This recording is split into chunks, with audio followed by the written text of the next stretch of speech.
Welcome, everyone, to the NoDQ.com live recap of Monday Night Raw for October 6th, 2025. Shout out to everybody watching this, whether it's live or on demand. Jerry in the chat room said some average stuff and some good stuff on Monday Night Raw. I'm seeing various opinions on it. Matthew said it was a bit of a mixed show. What did I think? Well, let's go ahead and break it down. We do have Crown Jewel this Saturday, which I will talk about throughout this stream. And then we got the other shows surrounding Crown Jewel. Again, I'll talk about that shortly.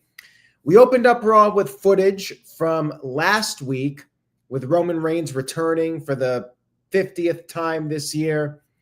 Roman Reigns came to the ring, and we have my new least favorite segment, which is the immediate interruption. We get this now. It's overdone. Wrestler comes out, starts to cut a promo, and right away, before he can really say anything, somebody interrupts him. And WWE is doing this now more and more often. It's becoming very overdone, in my opinion. We had Bronson Reed and Paul Heyman coming out there. They brought up how Roman Reigns was stretchered out at Clash in Paris. Reigns was ready to fight, but they weren't going to do it there. Instead, Paul Heyman suggested a match that Bronson Reed has never lost in Australia, and that is an Australian street fight. I thought they were going to do a stretcher match with the way they were talking about the stretcher.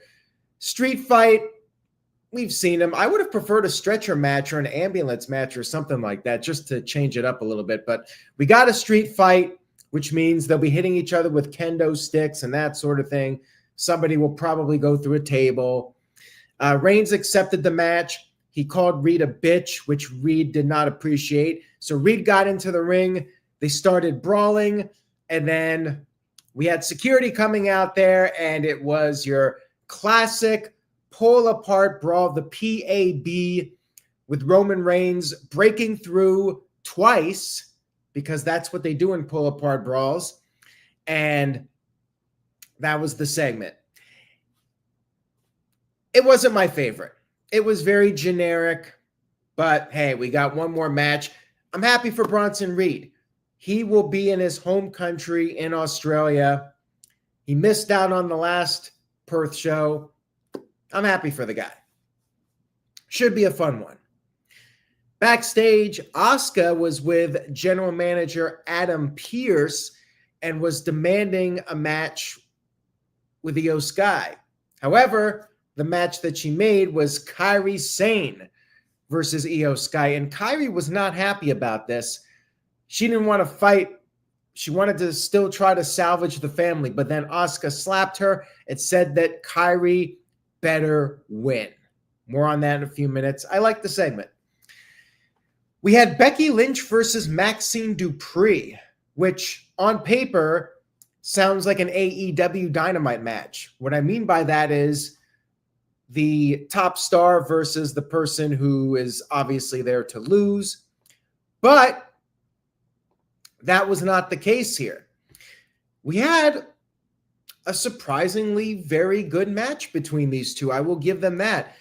Best match of Maxxine Dupri's career. I mean, I think that's clearly her best match. It was back and forth. Maxxine got in quite a bit of offense and almost beat Becky on a few occasions, to the point where the crowd started chanting, "This is awesome," for a Maxxine Dupri match. I was not expecting that. That was not on my 2025 bingo card. Now, Becky, of course, did gain control, but then Becky got a little bit too carried away. She used the Prime bottle that was at ringside as a weapon, did not get disqualified for whatever reason, but she threw Maxxine back in the ring, and then she started yelling and gloating, and she was standing on the announce table, and lo and behold, she got counted out. We had a count out. Maxxine Dupri won by count out. Now, it was a very fast count from the referee, but hey, that's a win for Maxxine Dupri. It is what it is. I think this is just a filler program. They give Maxxine a little win here. It's fine. I did think the match was very good. And we actually had Becky lose via count out, of course. But there you go. We actually had a count out. Somebody didn't beat the count because they were, well, in Becky's case, just gloating too much. I suspect Becky will beat the crap out of her fairly soon, and then we'll have AJ Lee return. We had a backstage segment with Roman Reigns and the Usos, and Roman said that Jay needs to be hyper-focused on his opportunities, and then Reigns brought up that CM Punk was going to be talking at the top of the hour and not Jay. So basically, what is Jay going to do about it? More on that in a few moments. We had Becky Lynch and Lyra Valkyria heading to the ring. They were on the same page this week.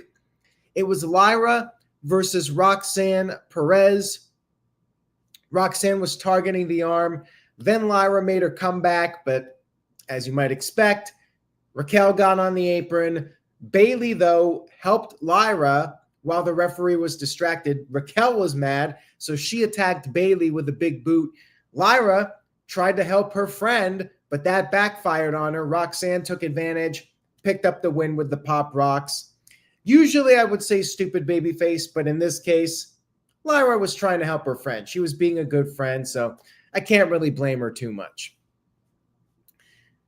Backstage, we had Bayley and Lyra attacking Raquel, and then Roxanne joined in. Officials broke them up, and they did confirm that this match will be a tag match next week on Raw in Perth, Australia, which means an 8 a.m. start time on Netflix. That's right. If you want to watch Raw live next week, you have to get up and watch it 8 a.m. Eastern. Now, I'm up by 8 a.m., so I will be watching Raw, and I will be doing a stream at approximately 11:35, 11:40 a.m. on Monday morning. A Monday morning, late Monday morning stream, which I think is a first, although I will be doing one for Project. I may have done one for Perth last year, actually, now that I think about it. But yeah, very early stream. Programming note for you guys. This is a weird week because we got AEW Dynamite on Tuesday. We're going to be doing the No DQ review on Wednesday, and then SmackDown, Crown Jewel, and Raw will all be very early morning shows Eastern time. So yeah, this whole week, next 7 days is going to be all out of whack, but make sure you guys stay tuned. I appreciate your viewership and support. Let's get back to Raw. We had a John Cena and AJ Styles video package, and then a backstage confrontation with AJ, Dragon Lee, and Judgment Day. And AJ Styles said he was going to go get a partner to have a 6-man match, and he did find one in the form of Penta. CM Punk came to the ring for a promo. He thanked the fans for their reaction to AJ Lee, and he said the reason he's been gone the past few weeks, he's been trying to not get involved in Cody Rhodes's business. And he was also celebrating the win at WrestlePalooza. He brought up how when Raw debuted on Netflix, he beat Seth Rollins, and now he's going to end the year by beating Seth Rollins and becoming the world champion. LA Knight came down, and we had a verbal back and forth with these two. LA Knight brought up how he's never been pinned by Seth Rollins, and Punk said this is the same guy that's never going to be world champion. LA Knight was a little bit thrown off. And then Jey Uso came out there and said he's next, not LA Knight. LA Knight got in Jay's face and started trash talking. Then Jimmy walked down. Jay laid out Knight with a super kick. Punk got on the mic, said that Jay will have to get behind him, and said that maybe Jay should focus on being in a tag team. He likes Jay. He likes the Usos, but he doesn't like Little Roman. And Jay attempted to super kick Punk, but Jimmy stopped his brother, and that allowed Punk to get a cheap shot in on Jay. And then Jimmy laid out Punk with a super kick, and that was the end of the segment. They did set up a tag match for the main event. I really enjoyed it. I thought it was a very good segment here. A lot of tensions back and forth with these guys, setting up the main event. Solid stuff. Calvin, I do like the new intro that they debuted at WrestlePalooza. Their intros are always solid. Pretty much every signature intro is a good one. Shout out to Dave Scheffler, who sent in a $5 super chat. Thank you for that. I appreciate it. Dave says, in your opinion, will Jimmy start getting bitter, thinking Roman Reigns should care about him getting his chance for a championship as he hasn't had one? Well, that's definitely another part of this story is Jimmy Uso. And there was another backstage segment with these guys, with Roman Reigns, Jay, and Jimmy. Jay wanted to know if Jimmy's protecting CM Punk and was wondering whose side Jimmy's actually on. And then Reigns talked to Jimmy Uso and said when Jay won the title, Jay became more like Roman and less like Jimmy, and advised Jimmy to maybe stay out of Jay's way. So yeah, there's definitely some tensions building with that. I still feel like this is just setting up for Survivor Series, and these guys will get on the same page by the time we get to War Games. But, you know, there's always the possibility that we could see a split. I just don't really see Jimmy and Jay feuding again after they already had their run and people hated that WrestleMania 40 match. But we'll see what happens. I mean, I have a feeling Usos, Reigns, CM Punk, maybe even LA Knight will eventually get back on the same team and be like the Avengers to go at Survivor Series against Seth Rollins and all the top bad guys. But maybe we'll get some more twists and turns. It's been an interesting storyline. I will say that. I will give them that credit. We had an Io Sky video package, and she brought up how she's not family anymore with Asuka and Kairi, and now she's starting to find out who's actually family to her, and they showed the clips of Rhea Ripley.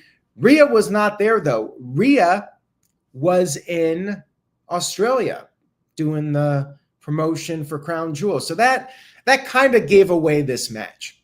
We had Io versus Kairi. Rhea was not there, so it pretty much meant things were not going to go well for Io. And they did not. It was a good match back and forth with the two of them.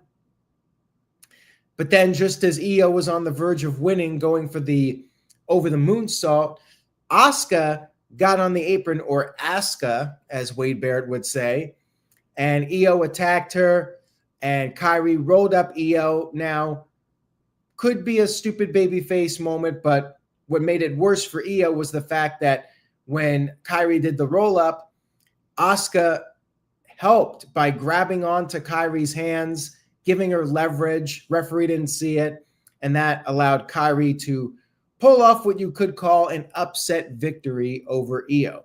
And then there was the post-match attack. Kairi did the insane elbow. Pretty clear to me who's going over here. I mean, you don't even need to look at the betting odds to know how this is going to play out. But solid match here. Shout out to Building Nexus, who sent in a $2 super chat. Thank you for that, Building Nexus. Says, do you think Braun Breaker tries to cost Roman Reigns? Interestingly enough, I don't think Braun Breaker was on this show at any point, unless he was in a backstage segment that I missed. I could see him trying to interfere, especially since it's a street fight, but maybe Roman will have some backup. Maybe the Usos will help him. Who knows? But I do think Roman Reigns will win. And that's a spoiler for my prediction when we do our predictions video, which will be Thursday night at 8 p.m. Eastern, by the way, predictions for Crown Jewel. But I just don't see Roman Reigns losing. I mean, he has beaten Bronson Reed already, and it is Bronson's home country. I suppose you could have Braun Breaker cost him. I definitely think there will be an attempt, but it's hard to bet against Roman. We'll talk about that more when we do predictions. Yes, I do think Braun will show up. Will he be successful in helping Braun? That remains to be seen. Or Bronson, excuse me. Now, backstage, Becky Lynch was venting about her loss. Seth Rollins was just focusing on his own stuff, which is Cody Rhodes, and he told Heyman once again he has to win. But then he asked, what if he doesn't beat Cody? And Heyman didn't want to even throw that out there that it was a possibility Rollins could lose. But eventually Heyman gave in and said, if Rollins loses, he loses the respect of the locker room, and he will lose everything he built since WrestleMania, and he'll go down as a secondary champion. And he told Rollins, don't lose. And then Rollins responded by wondering what happens with Heyman if Rollins loses. And Heyman didn't want to answer it, but he did. He said that if Rollins loses, Heyman's going to have to ask himself, why did he pick Seth Rollins over Roman Reigns? Very good segment here. I thought both guys did a great job with this. To me, this is another one that's very obvious, but we'll discuss more when we do predictions. Here's an idea. Building Nexus sent in a $2 super chat, says, what are the chances that Brock Lesnar helps Seth Rollins? Wouldn't shock me. I mean, this could be a backup plan for Paul Heyman to make sure that Seth Rollins leaves with the W. Will Brock make an unannounced appearance in Australia? I don't know, but we'll talk more about it when we get to our predictions video. Once again, this Thursday at 8 p.m. Eastern, 5 p.m. Pacific. You definitely have to presume that Heyman will have something up his sleeve, and they will do whatever it takes. Now, Brock Lesnar, is he the definition of whatever it takes? I would say so, but we'll have to wait and see what happens. All right, moving on here, we had the 6-man tag team match, which was Penta, AJ Styles, and Dragon Lee versus Judgment Day. Now, Styles started to cut a promo, and guess what happened? He was immediately interrupted. We had 2 immediate interruptions on one show. Judgment Day came out there. Crowd was into Dominic. They were singing Dirty Dom, and things broke down after the commercial break. Dominic went for the 619 to Styles, but Rusev showed up, and Rusev attempted to kick, or actually Penta was trying to kick Dominic, and he accidentally hit Rusev. And Dominic ran away. Somehow JD McDonough tagged back in, and he was pinned by Styles with the Styles Clash. No surprise there. I mean, yeah, AJ's not losing before the show. After the match, Styles finally got to talk, and he said that he doesn't need a story. The story writes itself with John Cena. He said they're going to leave it all in the ring, and he said it will kick ass. And he did the John Cena salute, and that was our buildup, which he's right. It's really all it needed. So Dominic ran away, and apparently because of all that stuff that happened with Penta and Dominic, Penta gets a title match with Dominic. They will face off for the IC title next Monday on Raw in Perth, which again, it'll be an early show. The results will be on No DQ. I'll be doing the live stream, so make sure you guys tune in for that. Then we had our main event. Now, before the match, LA Knight had one request to CM Punk: don't get pinned. Apparently, this was LA Knight's 40th televised match of the year, which is quite impressive considering the lack of live events they do outside of TV. But hey, there you go. LA Knight at this point is the Iron Man of WWE. Now, Punk cut off LA Knight's entrance with his own. So this was once again the can they coexist storyline, which is also done to death. They had their words. Everybody started brawling. Usos gained the upper hand for a while. Then after the commercial break, CM Punk got the hot tag. Jey Uso, though, regained the upper hand, and he hit the Uso splash, but LA Knight made the save. He helped out Punk.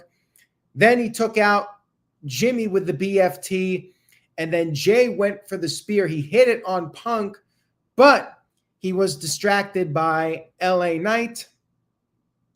CM Punk then hit the GTS, and LA Knight tagged himself in and stole the pin from CM Punk, got the 1-2-3 on Jey, and that was the end of Raw. LA Knight steals CM Punk's pin, although LA Knight did save Punk, so there you go. It was a good match, your standard can they coexist storyline. I didn't mind the back and forth here. I thought the execution of it was well done. Overall, I thought Raw was good. Not great. I did have some issues. I'm tired of the immediate interruptions, and some of the segments felt very much like the usual formula that WWE has, but I did think the execution was good for most of the segments on the show. Therefore, I will give it a 6 out of 10. Very solid Raw for the most part, pretty entertaining, although it was a lot of the normal storyline patterns that they have. But they're good. They're good storylines. I do like the Io Sky storyline with the Kabuki Warriors. I like the LA Knight and CM Punk storyline.